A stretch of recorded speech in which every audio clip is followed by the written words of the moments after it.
Wow. Last night, the wife and I went double team on this van. We did so much to it, it is unbelievable. Okay, so first off, we got the whole front end off this. We're not going to run the factory bumper.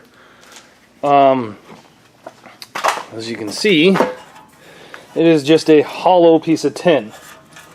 So we're not going to run that. The bumper I've decided to run is a Chrysler 300 Dodge Charger or Dodge Magnum bumper. Can't really remember what it's off of, but this is what's going to be going on the front of this. It actually kind of fits. We just have to retrim the curvature just a bit.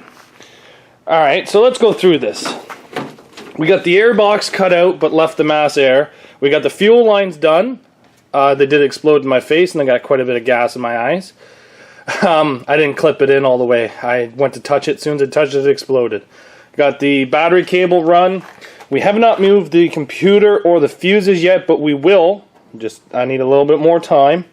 We got the power steering rerouted because it had a huge cooler in the front of it, so power steering's been rerouted. Transmission lines have been looped. Alternator's unseized. Hole in the hood is cut. The bolt pattern on these rims is a little bit different than what I thought. I thought it was 5 on 4.5, but it turns out to be 5 on 4 3/4.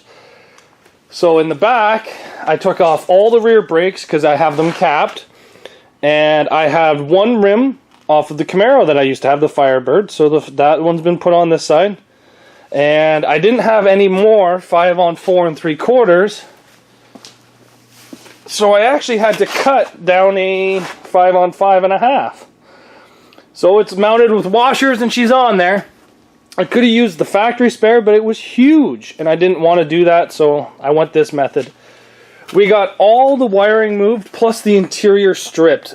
This was actually one of the most easiest wiring jobs I've ever had to do.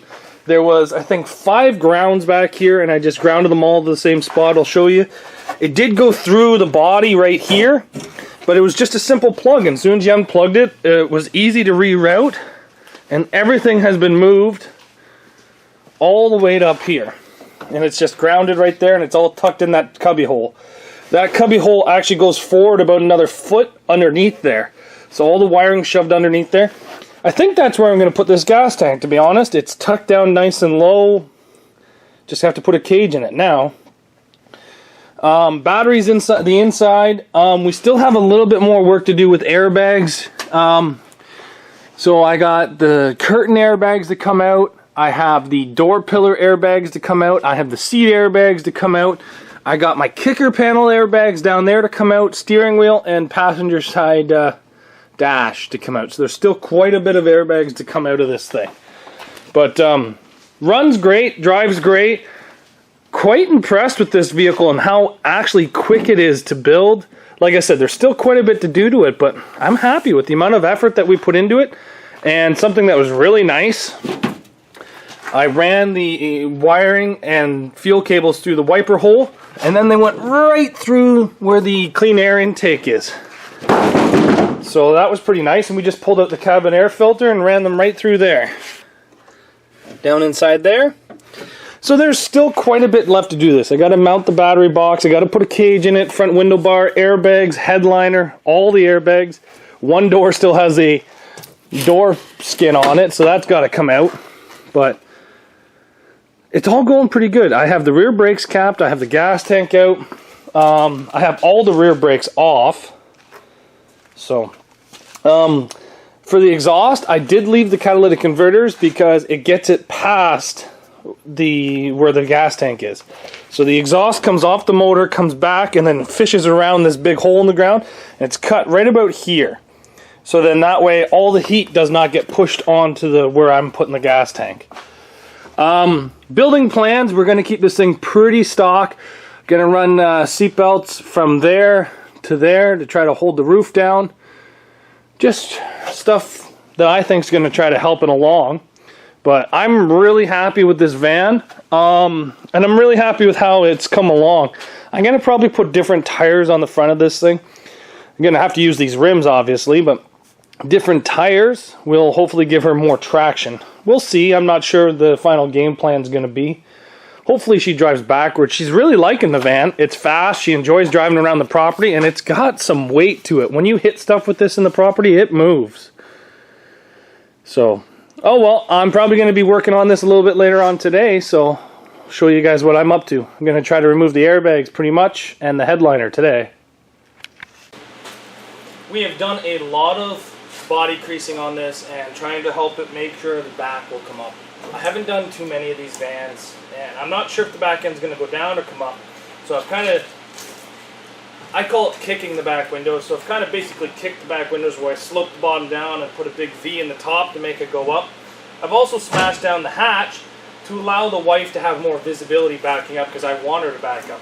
I'm just going to put a little bit of pressure on this.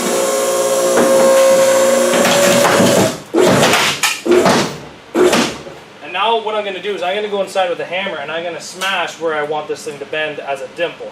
And hopefully with the added pressure it will want to come up. You can kind of see it wanting to fold right now. Is it ripping the sides out of it? Yeah, it's sort of ripping the sides out of it, so that's about all the pressure I'm going to put. I'm just going to dimple the back and hopefully bring it up as a extra pre-bending basically method.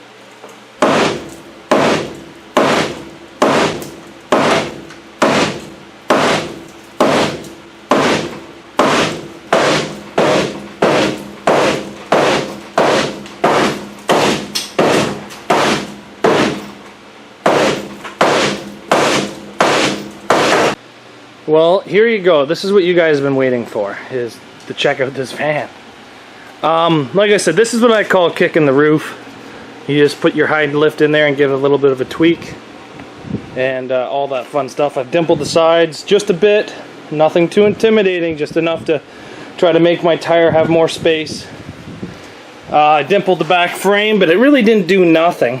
Still got to clean out the van. I got hammers and tools and a little bit of wiring, but if you take a look, all the wiring's been moved up, and it's all right here right now. Gas tank, it's kind of a different spot for a gas tank. I've never put one there before, but this thing fit in there so nicely. So we're going to see how that goes. Got the battery, I got the fuel pump switch on just a license plate. Shifter for this is actually in the dash. The wife says she's going to like it, but I don't know if she's actually going to or not. Got her roof sign, got threaded rod in the front, Dodge Magnum bumper put on the front of this, Chrysler 300 or Dodge Charger, all the same.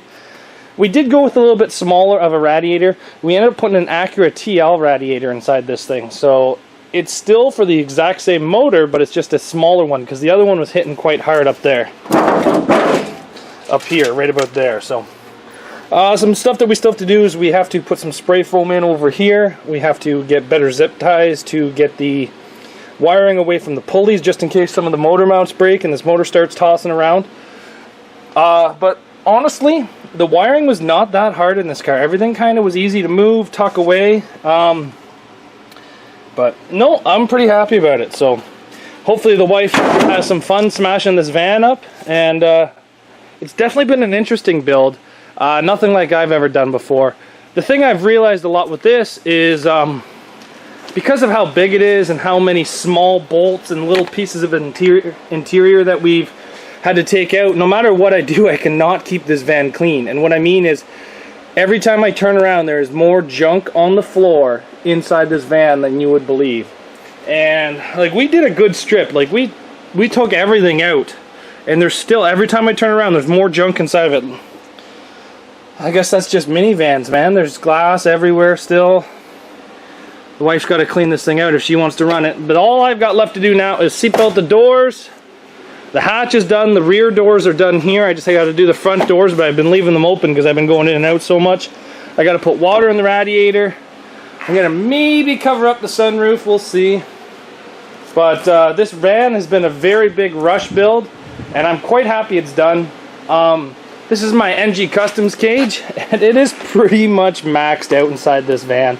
I can really only go about 2 inches higher, and this thing would be non-useful anymore.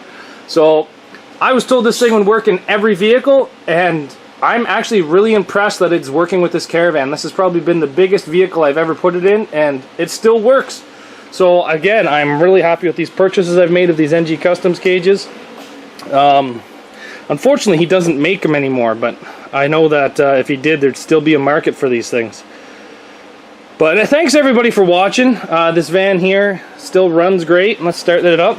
But I actually got to drive it up to the house right now and put some water into it. So I might take it for a little bit of a drive. Actually, you know what? I'll watch you guys. I'll let you guys watch me drive it up to the house because I got to go off-roading.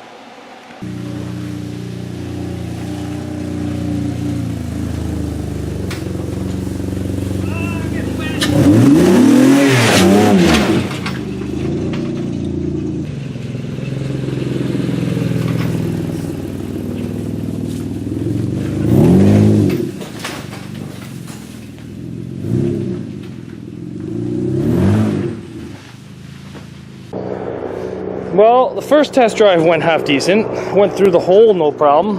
As you can see, the tire clearly went right into it. Mosquitoes are bad over here. But I did notice that the radiator's got quite a fair-sized hole in it.